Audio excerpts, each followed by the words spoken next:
global oil market changed substantially in the early 2000s as a pair of innovations, horizontal drilling and hydraulic fracturing, helped the plateauing U.S. oil and gas market boom, unlocking a bunch of shale oil and gas deposits that were previously either entirely unutilizable or too expensive to exploit. This same revolution changed markets elsewhere too, including places like Western Canada, which also has large shale oil and gas deposits. But the US, and especially the southern US, and even more especially the Permian Basin in Texas, has seen simply staggering boosts to output since those twin innovations were initially deployed on scale. This changed all sorts of dynamics, both locally, where these technologies and approaches have been used to tap ever more fossil fuel sources, and globally, as previous power dynamics related to such resources have been rewired. Case in point, in the second half of the 20th century,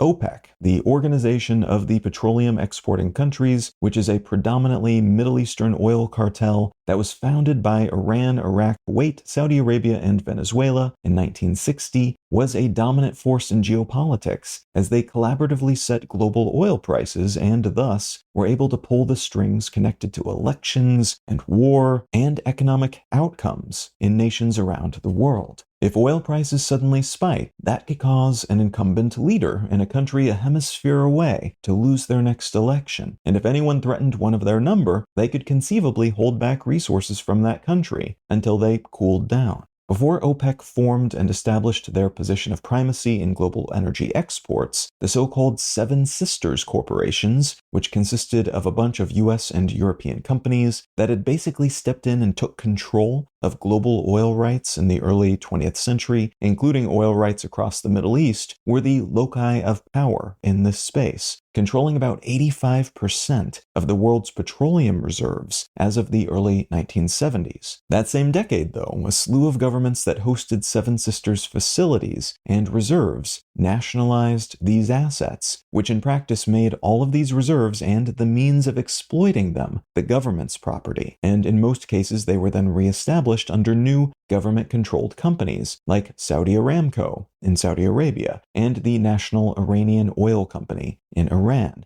In 1973 and 1979, two events in the Middle East, the Yom Kippur War, during which pretty much all of Israel's neighbors launched a surprise attack against Israel, and the Iranian Revolution, when the then leader of Iran, the Shah, who was liberalizing the country while also being incredibly corrupt, was overthrown by the current government, the militantly Islamist Islamic Republic of Iran. Those two events led to significant oil export interruptions that triggered oil shortages globally because of how dominant this cartel had become. This shortage triggered untold havoc in many nations, especially those that were growing rapidly in the post-World War II, mid-Cold War world, because growth typically requires a whole lot of energy for all the manufacturing and building and traveling around, and for basic business and individual consumption purposes, just keeping the lights on, cooling things, cooking, and so on. This led to a period of stagflation, and in fact led to the coining of the term stagflation, but it also led to a period of heightened efficiency, because nations had to learn how to achieve growth and stability without using so much energy. And it led to a period of all these coming out of stagflation and economic depression nations simultaneously trying to figure out how to avoid having this happen again. So while OPEC and other oil-rich nations were enjoying a period of relative prosperity, due in part to those elevated energy prices, after the initial downsides of those conflicts and revolutions had calmed anyway, other parts of the world were making new and more diversified deals, and were looking in their own backyards to try to find more reliable supplies of energy products. Parts of the US were already decently major oil producers, if not at the same scale as these Middle Eastern giants in the latter portion of the 20th century, and many non-OPEC producers in the US, alongside those in Norway and Mexico and several other countries, enjoyed a brief influx of revenue because of those higher oil prices.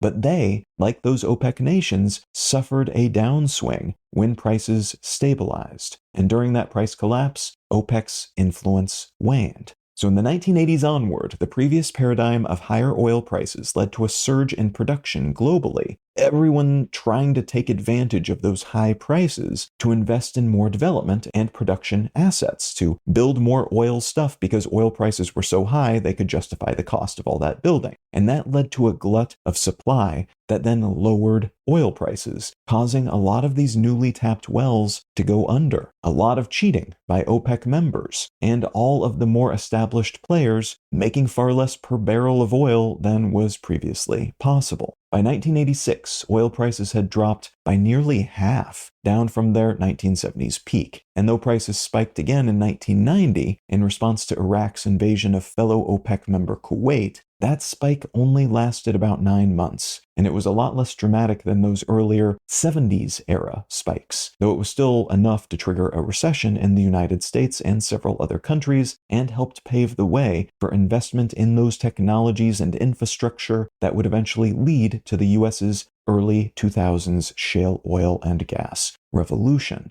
What I'd like to talk about today is the precariousness of the global oil and gas market right now, at a moment of significantly heightened tensions and a renewed shooting conflict in the Middle East.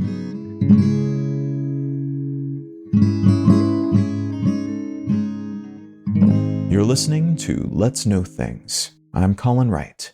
I'm able to keep this show ad-free because of support from listeners like you. If you're finding value in what I'm doing here, consider becoming a paid supporter for the cost of a cup of coffee each month at letsknowthings.com. And as a thank you for your helping me keep this show solvent, you'll receive an additional bonus More Things episode each month. All right, let's get back to the show. As of the day I'm recording this, the Islamic Republic of Iran is still governing Iran. And that's an important point to make, as while Israel's justification for launching a recent series of attacks against Iran's military and nuclear production infrastructure is that they do not want Iran to make a nuclear weapon, it also seems a whole lot like they might be aiming to instigate regime change as well. Israel and Iran's conflict with each other is long simmering, and this is arguably just the most recent and extreme salvo in a conflict dating back to at least 2024, but maybe earlier than that too, maybe all the way back to the late 70s or early 80s if you string all the previous conflicts together into one deconstructed mega conflict. If you want to know more about that, listen to last week's episode where I got deeper into the specifics of these two countries' mutual dislike. Today, though, I would like to focus on an issue that is foundational to pretty much every other geopolitical and economic happening, pretty much always, and that is energy. And more specifically, the availability, accessibility, and price of energy resources like oil and gas. We have reached a point globally where about 40% of all electricity, so not all energy of all types, not heat and things like that, but all electricity is generated by renewables, like solar panels and wind turbines and hydropower. That's a big deal. And while the majority of that supply is coming from China, and while it falls short of where we need to be to avoid the worst case consequences of human amplified climate change, that growth really is incredible, and it's beginning to change the nature of some of our conflicts and concerns. Many of the current economic issues between the US and China these days are focused on rare earths, for instance, which are materials that are required for things like batteries and other renewable energy infrastructure. That said, oil and gas still enable the modern economy, and that is true almost everywhere, even today. And while the US changed the nature of the global oil and gas industries by heavily investing in both, and then rewired the global energy market by convincing many of its allies to switch to US-generated oil and gas, rather than relying on supplies from entities like Russia in the wake of Russia's invasion of Ukraine a few years ago, a whole lot of these resources still come from at times quite belligerent regimes. And many of these regimes are located in the Middle East and belong to OPEC. Iran is one such belligerent regime. As of 2025, Iran is the 9th largest producer of oil in the world, and it holds 24% of the Middle East's and about 12% of the world's proven oil reserves. That's the total volume of oil underground that could be pumped at some point. It's got the world's 3rd largest proven crude oil reserves, and it exports about 2 million barrels of crude and refined oil every day. It also has the world's 2nd largest proven natural gas reserves. Iran is not as reliant on oil and gas exports as some of its neighbors, but it still pulled in about $53 billion in net oil exports each year as of 2023, which is a lot less than what it could be making, as international sanctions have made it difficult for Iran to fully exploit those reserves. But it's still a huge chunk of the government's total income. This is important to note because Israel's recent series of attacks on Iran, in addition to taking out a lot of their military leaders, weapons manufacturing facilities, and nuclear research facilities, have also targeted Iran's oil and gas production and export capacity, including large gas plants, fuel depots, and oil refineries, some located close to Tehran in the northern part of the country, and some down in its southwestern coast where a huge portion of Iran's gas is processed. In light of these attacks, Iran's leaders have said they may close the Strait of Hormuz, through which most of their exports pass. And the Strait of Hormuz is the only marine entryway into the Persian Gulf. Nearly 20% of all globally consumed oil from many different countries passes through this 90-mile wide stretch of water before reaching international markets. It is a vital waterway that Iran partially controls because it passes by its southern coast. Fuel prices already ticked up by about 9% following Israel's initial strikes into Iran this past week. It's increased by 1, 2, 3% in the days following that, and there's speculation that prices could surge still higher, especially following US President Trump's decision to strike several Iran nuclear facilities, coming to Israel's aid, as Israel does not possess the bunker buster bombs necessary to penetrate deep enough into the earth to damage or destroy many of these facilities. Now, as of Monday this week, as of the day I'm recording this, oil markets are relatively undisrupted. Again, they've been increasing by 1 or 2% on average most days since these attacks began, and there were some serious concerns that that might escalate further after the United States got involved, though it looks like concerns that oil might go up to $100 a barrel are unfounded at this point. That seems to be tagged to the potential that Iran closes the Strait of Hormuz.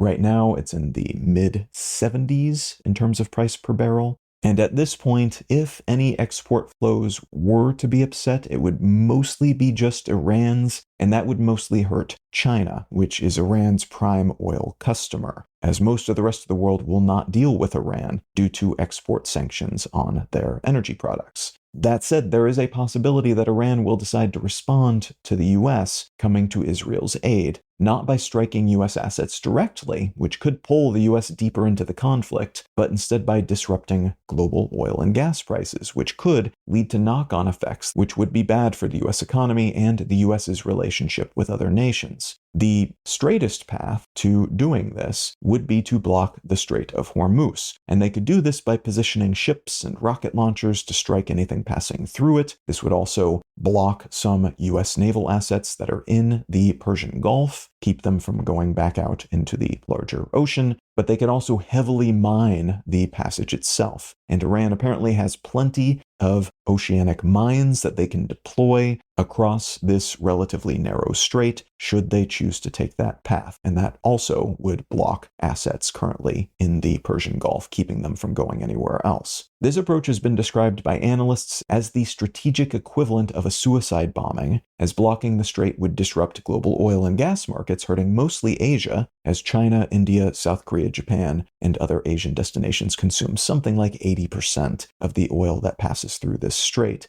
Though it would likely raise energy prices globally too, which can have a lot of knock-on effects, as we saw during those energy crises I mentioned in the intro. It would hurt Iran itself more than anyone else, though, as almost all of their energy products pass through this passage before hitting global markets. And such a move could help outside entities, including the US, justify further involvement in the conflict, where they otherwise might choose to sit it out and let Israel settle its own scores with Iran. Such energy market disruption could potentially benefit Russia, which has an energy resource-reliant economy that suffers when oil and gas prices are low, but flourishes when they're high. The Russian government probably is not thrilled with Israel's renewed attacks on one of its allies, but based on its lack of response to Syria's collapse, the former Syrian government also being an ally of Russia, it's possible that they cannot or will not do much to directly help Iran right now. but they probably would not complain if they were suddenly able to charge a lot more per barrel of oil, and if customers like China and India were suddenly a lot more reliant on the resources that they are producing. Saudi Arabia would probably also benefit from this, as their cost per barrel to produce oil is quite a bit higher than a lot of other entities in the region, so higher prices per barrel of oil allows them to make more profits on each barrel sold. And they've been selling at close to cost or at a loss for a while now. That's been hurting their government a little bit. So they might actually be happy to see global oil prices increase, at least for a while. And because Saudi Arabia is a longtime nemesis of Iran, Iran might hesitate to do anything that would raise these prices because, well, they don't want to benefit that nemesis. Of course, such a move could also enrich U.S. energy companies, though potentially at the expense of the American citizen, and thus at the expense of the Trump administration. Higher fuel prices tend to lead to heightened inflation, and more inflation tends to keep interest rates high, which in turn slows the economy. A lot of numbers could go in the opposite direction from what the Trump administration would like to see, in other words, and that could result in a truly bad outcome for Republicans in 2026 during congressional elections that are already expected to be difficult for the incumbent party. Even beyond the likely staggering human costs of this renewed conflict in the Middle East, then, there are quite a few world-scale concerns at play here, many of which at least touch on, and some of which are nearly completely reliant on, what happens to Iran's oil and gas production assets, and to what degree they decide to use these assets and the channels through which they pass in a theoretical asymmetric counterstrike against the nations that are menacing them.